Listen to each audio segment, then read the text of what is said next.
शोएब जी, शोएब जी, आ रहे हैं लैंड जिहाद की यहाँ पर बात हो रही है। शोएब जी, प्रणव जी आपको रोकना चाहूंगी। शोएब जी, इस बात से आप इनकार कर सकते हैं कि कई घरों पर ये नोटिस भी चस्पा कर दिए जाते हैं विशेष समुदाय की ओर से कि यहाँ से घर खाली करके भाग जाएं।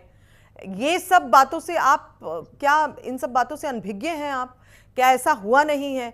क्या आप इस बात को जानते नहीं हैं? तो फिर एक इस तरह की टिप्पणियों पर या इस तरह के बयानों पर क्या आपत्ति है सर? मैं फिर वही कह रही हूं कि अगर ऐसा होता है तो यहां मंथन की जरूरत है, आत्म मंथन की जरूरत है, जिम्मेवार व्यक्तियों की जरूरत है जो ये बताएं कि ये गलत है, इस तरह से दिक्कत हो सकती है आने वाले वक्त में। देखिए गीतांजलि जी, ये भी तो लैंड जिहाद में ही आ गया ना सर, आप इससे कैसे इनकार करेंगे आप? मैं वही कह रहा हूँ। हाँ, लेकिन मुझे कम से कम बोलने का मौका दिएगा, चाहे बिल्कुल मिलेगा सर, मैं बिल्कुल पूरा मौका दे रही हूँ, मैं साइलेंट हूँ सर। देखिए, सब लोग बोल रहे थे, मैं सुन रहा था। सुनने के बाद ही आदमी देखिए जवाब दे पाता है। मेरा सिर्फ ये कहना है कि मुख्यमंत्री जी ने जो बयान दिया, उन्होंने किसी समुदाय का नाम ले लिया। लेकिन हम आज जब डिबेट करते हैं या पूरे उत्तर प्रदेश का माहौल ये होता है कि उन्होंने एक मुसलमान को टारगेट कर दिया, ऐसा तो है ही नहीं। मैंने भी बयान सुना मुख्यमंत्री जी का, उन्होंने बात कही कि जन्नत जिहाद जो करे तो बख्शा नहीं जाएगा, चाहे लैंड जिहाद हो। यहाँ पर आप ये बताइए, राजधानी लखनऊ ले लिए, यहाँ पे कितने कब्जे हैं?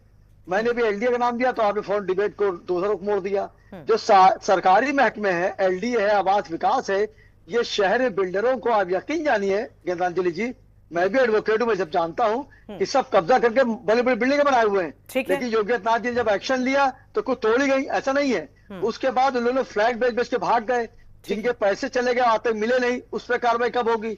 सरकारी अगर आदमी बाबू सरकारी अगर सही हो जाए तो हर सरकार सही हो जाए। नीचे बाबू बड़े बड़े काम कर, एलडीए में एक चपरासी फोल्डर चलाता, यकीन जानिए आप, फोल्डर से एलडीए चपरासी आता, उसकी जांच कब होगी? मैं नहीं कर रहा हूँ, कोई भी हो, चाहे किसी समुदाय से हो, अगर वो कहीं पे कब्जा करता है तो उसको बख्शा नहीं जाएगा, उसको एक्शन लिया जाएगा। तो अभी भाई साहब ने भाजपा प्रवक्ता ने एक बात कही थी, ठीक है, मैं खुद कह रहा हूँ, यस है, बिल्कुल सही है। उनके साथ हमारे योगी जी ने अभी टिपिक तलाक की बात हुई थी, मैंने उसको वेलकम किया, मैंने हमेशा वेलकम किया। मैंने आज भी कहा कि योगी आदित्यनाथ जी ने बड़े बदमाशों को घर पहुंचा दिया, उनको कहीं और पहुंचा दिया। योगी आदित्यनाथ जी पर देखिए शोएब जी, अगर आपने उस बात का वेलकम किया तो विश्वास करिए ना सर। फिर विश्वास ये क्यों नहीं है, वही मैं पूछ रही हूँ।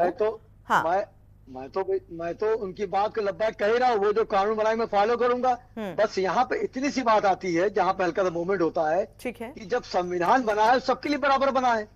जब किसी एक समुदाय की बात आती है तो मुख्यमंत्री तक बात नहीं पहुंचती, तो संविधान बढ़ जाता है क्या सर? देते हैं जाके। अगर किसी एक विशेष समुदाय की बात आती है तो क्या संविधान बढ़ जाता है क्या सर? यही तो मुझे हैरत हो रही कि संविधान सबके लिए बराबर है। हाँ, तो कहाँ बढ़ता है सर? तो कहाँ बराबर नहीं है सर?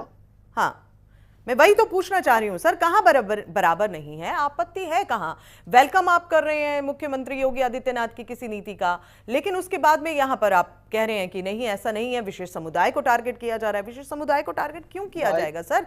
कानून तो है।